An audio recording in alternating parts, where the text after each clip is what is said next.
Assalamualaikum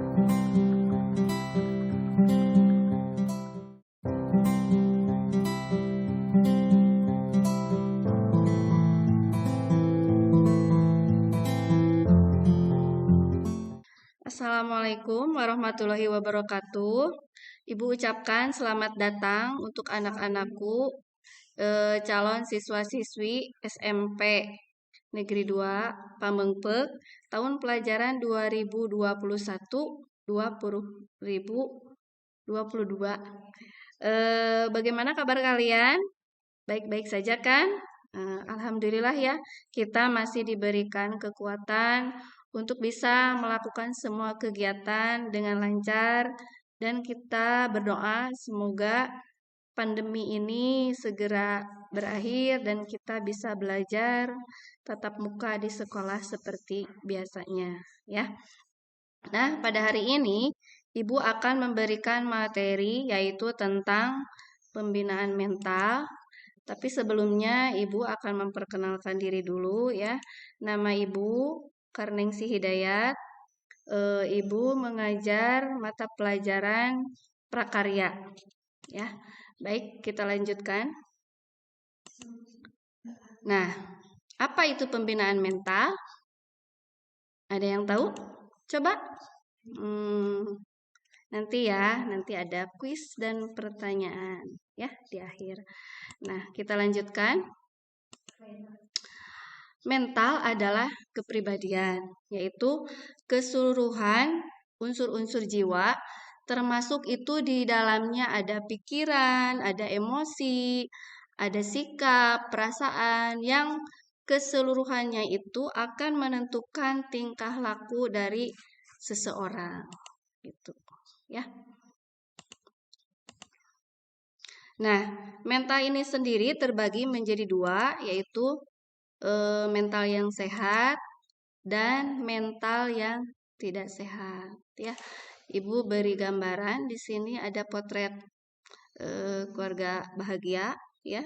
Di dalamnya itu yang kedua adalah potret yang keluarga yang tidak bahagia. Nah, kita lanjutkan. Nah, mental yang sehat adalah cirinya itu orang yang sehat mentalnya itu tercapainya kemampuan untuk menghadapi permasalahan sehari-hari, sehingga dia akan merasakan kebahagiaan dan kepuasan di dalam dirinya. Ya. Kemudian ciri dari mental yang sehat itu pertama mempunyai kemampuan yang kalau bertindak itu secara efisien gitu ya. Jadi dia tahu apa yang dia lakukan. Jadi kalau saya membuat ini langsung gitu ya, to the point, tidak bertele-tele gitu ya. Yang selanjutnya memiliki tujuan yang jelas. Tujuan yang jelas itu dia misalkan cita-cita gitu ya. Jadi ketika masuk sekolah ini kalian punya tujuan yang jelas. Ingin seperti apa, ingin bagaimana gitu ya. Sehingga ketika kita punya tujuan, maka kita akan melakukan tindakan-tindakan yang artinya bisa mencapai tujuan tersebut. Sehingga tujuan tersebut itu bisa kita raih, kita gapai dengan baik gitu ya. Kemudian memiliki konsep diri yang sehat. Nah, yang dimaksud konsep diri yang sehat itu adalah dia memiliki pandangan pada dirinya itu, dia melihat dan dia tahu bahwa dia punya kelebihan dan kekurangan. Nah, kelebihannya ini dia bisa dieksplor ya, maksudnya itu bisa dikembangkan. Misalnya kalian punya kelebihan atau bakat misalkan dalam menyanyi gitu ya, menari atau ikut eskul gitu ya, ekstrakurikuler. Sehingga dia dikembangkan menjadi potensi yang lebih baik gitu ya, untuk menutupi kekurangan gitu ya. Misalkan kalian kekurangannya, saya belajar matematika agak kurang. Nah, ditutupi dengan kelebihannya itu ya, karena manusia tidak ada yang sempurna ya, pasti mempunyai kelebihan dan kekurangan. Tetapi kita tidak boleh minder gitu ya atau rendah diri. Kalau punya kekurangan justru kita coba perbaiki kekurangan-kekurangannya itu dengan kita memperbaiki diri gitu ya. Kemudian memiliki koordinasi antara segenap potensi dengan usaha-usahanya gitu ya. Kita lanjutkan. Nah, mental yang tidak sehat. Mental yang tidak sehat adalah orang yang merasa terganggu ketentraman hatinya. Nah, hal ini disebabkan karena ketidakmampuan individu tersebut dalam menghadapi kenyataan hidupnya. Misalkan orang tua belum bisa membelikan HP yang bagus, misalkan gitu ya. Kalian tidak perlu marah, kecewa ya sama orang tua. Kalian justru harus bersyukur bahwa dengan seperti ini saja saya sudah bisa belajar gitu ya. Minimal HP yang bisa ada WA-nya gitu ya. Ada program yang bisa untuk belajar gitu ya. Tidak usah yang HP yang mahal gitu ya. Cukup yang HP memang sesuai dengan kemampuan kita gitu ya. Baik, kita lanjutkan. Nah, kita masuk kepada gejala-gejala mental yang tidak sehat gitu ya. Seperti apa? Nah, ini dimulai dari perasaan. Jadi gejala mental itu ada 3 ya. Pertama itu perasaan. Jadi perasaan itu selalu merasa gelisah karena kurang mampu menyelesaikan masalah-masalah yang dihadapinya. Nah, ini ya. Lihat gambarnya. Ruwet gitu ya kayaknya. Gelisah, ruwet,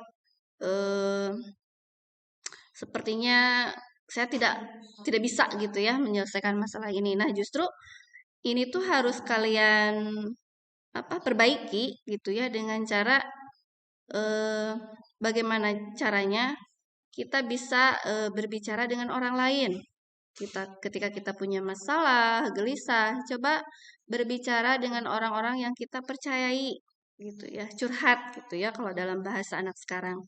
Ke teman kalian kah, atau ke kakak kalian kah, atau ke orang tua, sehingga masalah yang kalian hadapi itu bisa ada solusinya gitu ya, bisa terpecahkan.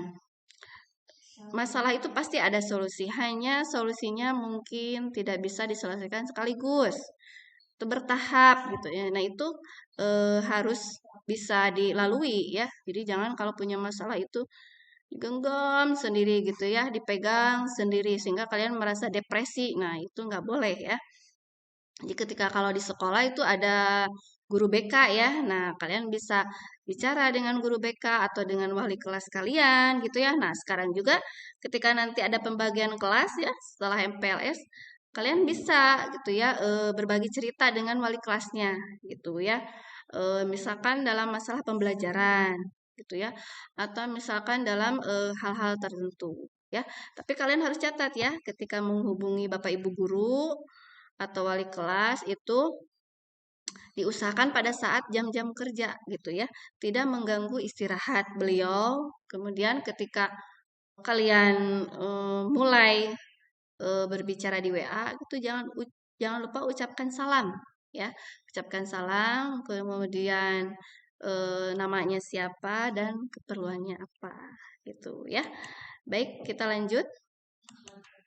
Nah, gejala-gejala mental yang tidak sehat itu lainnya kalau tadi perasaan ya, ini sekarang pikiran, yaitu kurang mampu melanjutkan sesuatu yang telah direncanakan sebelumnya, seperti tidak dapat berkonsentrasi dalam suatu pekerjaan. Nah, lihat gambarnya. Coba, ini gambarnya lagi apa ya? Sedang belajar tapi ketiduran. Nah, ini kalau memang belajarnya sangat keras gitu ya, biasanya memang ada sih anak-anak yang ketika belajar tidur gitu ya. Tapi belum juga membaca buku 10 menit. Nah, biasanya menguapnya itu banyak gitu ya. Langsung istilahnya tertunduh gitu ya. Nah, itu nggak boleh ya. Kita lanjut. Gejala-gejala mental yang tidak sehat itu lainnya adalah tingkah laku gitu ya. Oh iya, ini pelupa. Nah, siapa yang pelupa? Ya, misalkan kalau di sekolah itu di kelas ya, kalau kemarin belajar tatap muka ketika Bapak Ibu guru menanyakan tugas, nah ini tuh alasan yang paling populer diucapkan gitu ya. Bu, saya lupa bukunya di rumah gitu. Bu, lupa tadi saya kesiangan. Bu, saya lupa. Nah, ini biasanya penyakit sehari-hari anak sekolah gitu ya. Pelupa. Kalian gimana? Apakah pelupa juga? Nah, yang selanjutnya adalah apatis. Nah, lihat kan? Ini keadaan pada saat ini ya di keluarga-keluarga karena kita sedang PPKM, jadi kebanyakan memang berinteraksi hanya dengan gadget gitu ya, dengan HP. Lihat, masing-masing punya HP. Bahkan hewan peliharaan pun ini punya HP gitu ya. Nah, ini misalkan bapaknya lihat sosial media gitu ya. Ini ibunya sedang nonton drama Korea misalkan ya. Kalian lagi main PUBG misalkan ya. Ini adiknya lagi nonton kartun ya. Nah, ini saat ini sedang terjadi ya. Jadi masing-masing cuek gitu.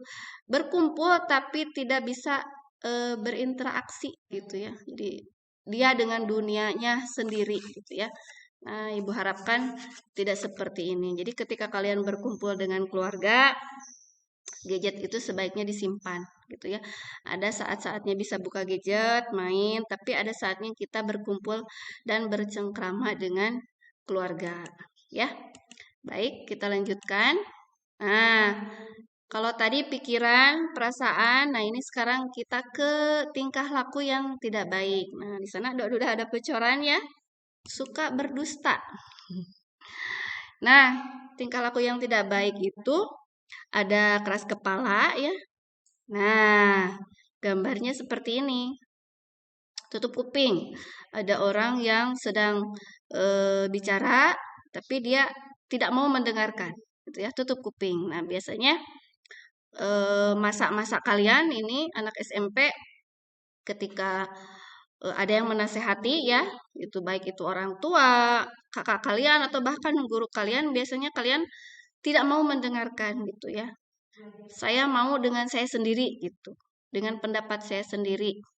Nah, akhirnya biasanya kalau sudah kena batunya baru mau menerima pendapat orang lain. Nah, gitu ya, ini tidak boleh ya. Jadi kalian harus bisa mendengar dan menerima pendapat orang lain gitu ya. Karena mereka memberikan nasihat dan pendapat itu juga untuk kebaikan kalian sendiri ya. Nah, yang selanjutnya adalah suka berdusta. Nah, Ibu di sini kasih gambarnya siapa? Tahu nggak? Nah, ini gambar Pinocchio ya. Kalau kalian suka lihat ya dulu kartun, kalau sekarang kartunnya apa ya?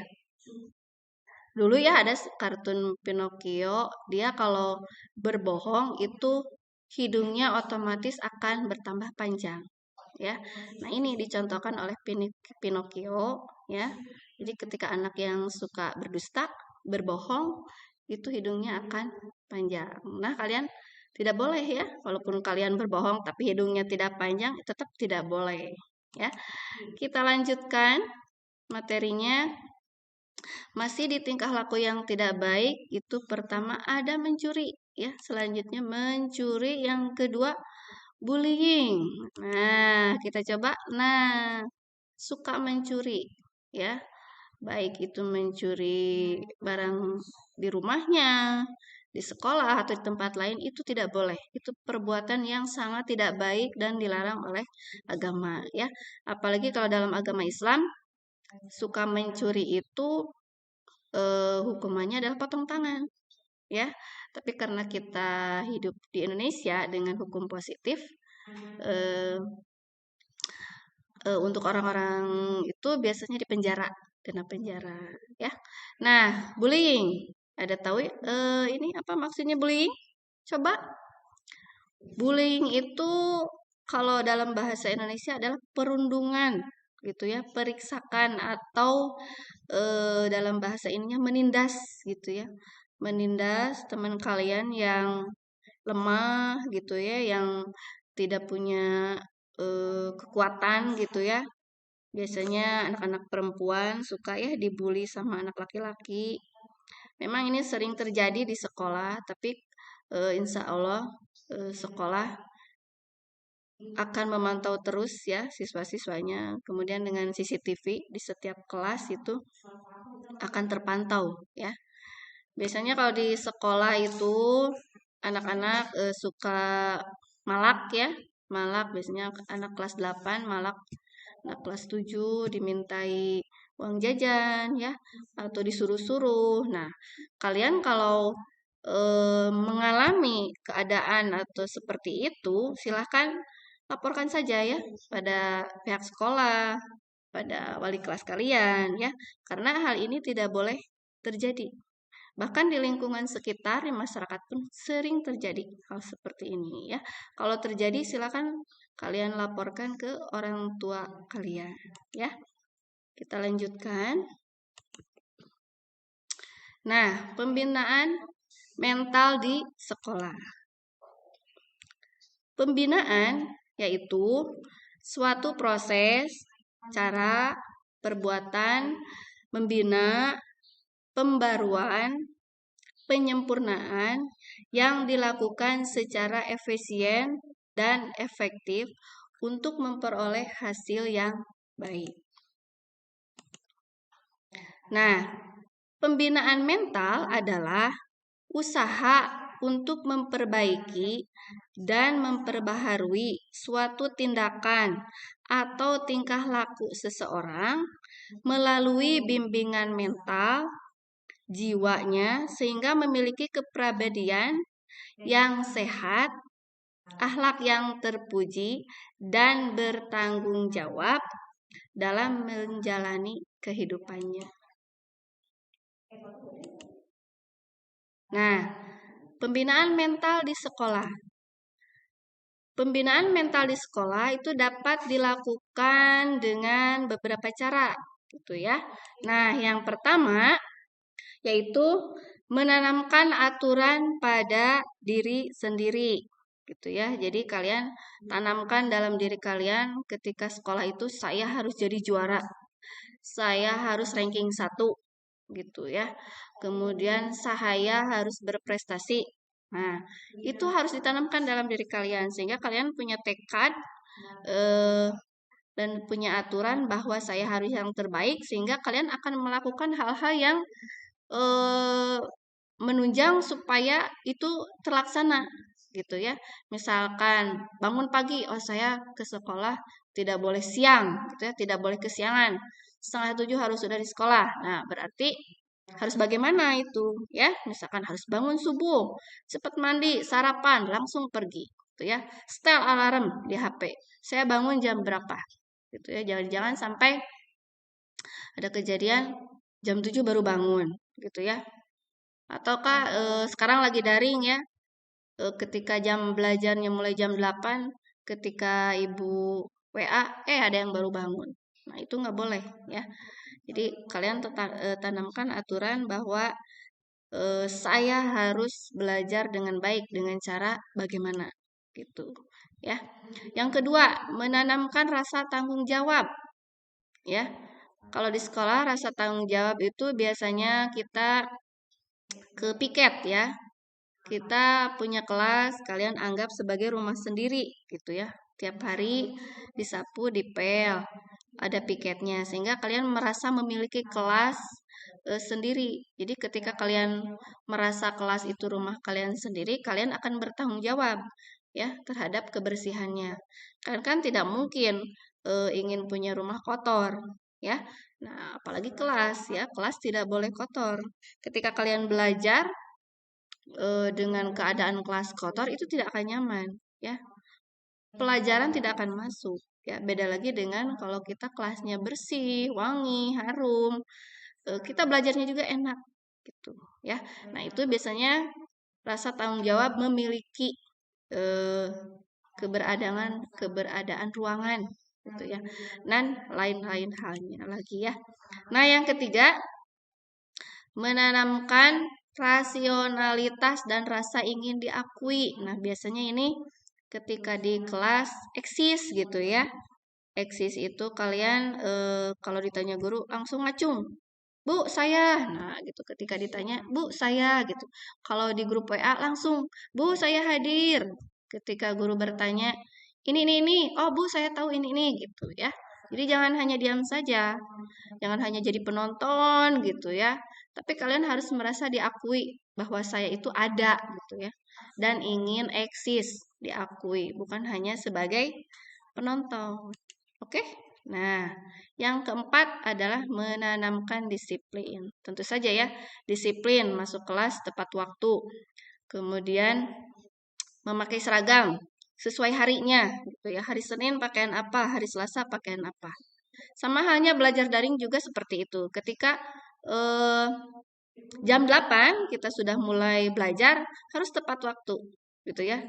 Kita belajar, buka WA HP-nya. Segala yang lain tunda dulu. Kemudian tugas. Tugas kalau misalkan disuruhnya silakan kirim jam 12 nanti siang. Itu harus segera dikerjakan. Tidak boleh dinanti-nanti apalagi sampai minggu depan. Gitu ya. Kita bertemu lagi minggu depan, tugasnya pun disetorkan minggu depan. Itu tidak boleh. Nah, kita lanjutkan. Pembinaan mental melalui agama. Nah, pembinaan mental itu tidak bisa dilepaskan dari yang namanya agama, gitu ya. Karena dengan cara dikaitkan dengan agama ini, kita akan menanamkan keimanan dan ketakwaan, gitu ya. Pembinaan mental melalui pribadi dengan cara mengendalikan emosi, motivasi, berpikir positif, dan mengembangkan potensi serta mendekatkan diri kepada Tuhan yang Maha Esa. Ya. Nah, selain pembinaan mental di sekolah, yang tidak kalah pentingnya adalah pembinaan mental dalam keluarga. Ya, dalam keluarga. Nah, seperti ini ya. Jadi kalau kita dalam keluarga bahagia, insya Allah kitanya juga terbawa happy gitu ya, kemana-mana. Bahkan menularkan ke orang lain pun kita akan happy. Nah, kemudian selain dalam keluarga adalah dalam lingkungan sekolah, gitu ya. Nah, kalian berangkat dari keluarga, dari rumah, datang ke sekolah, di sekolahnya happy, bahagia, gitu ya, ceria. Nah, itu akan berimbas baik pada lingkungan di sekitar kalian atau di lingkungan masyarakat, gitu ya. Jadi semuanya punya andil dalam pembentukan mental terhadap diri seseorang, ya. Nah, mungkin materi dari Ibu tentang pembinaan mental, Ibu cukupkan sekian. Mudah-mudahan bisa kalian pahami dan mengerti, ya, dan bisa dilaksanakan gitu ya, atau diterapkan di rumah, di keluarga masing-masing, ataupun nanti pada saat pembelajaran daring, ya, ataupun luring. Nah, mungkin dari Ibu cukupkan sekian. Ibu mohon maaf bila ada kata-kata yang kurang jelas atau kalian belum paham. Nanti kita lanjutkan ya di ketika kita sudah belajar. Nanti akan ketemu lagi dengan Ibu. Ibu ucapkan terima kasih. Billahi taufiq wal hidayah. Wassalamualaikum warahmatullahi wabarakatuh. Sampai jumpa.